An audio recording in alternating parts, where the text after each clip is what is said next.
Ngayong araw po, ibinibigyan po kayo natin ng ating mga ama.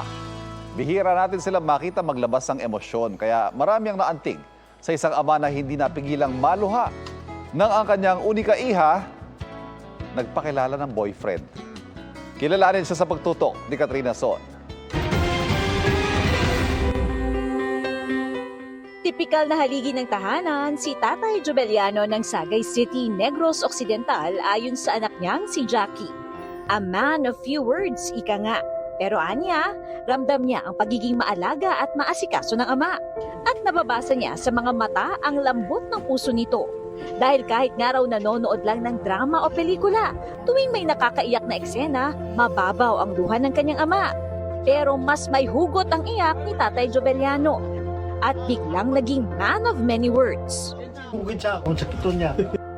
Ang 30-year-old na si Jessel, ipinakilala sa ama ang kanyang first boyfriend.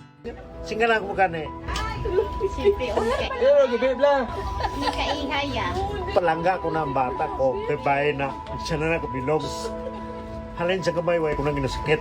Pero kung sakiton mo na, pangitaon, tigil ka. Kamu na ang balko. Tilain ha.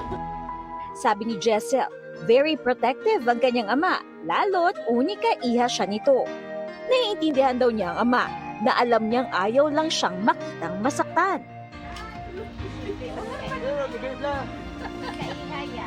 Katrina Son, nakatutok, 24 oras.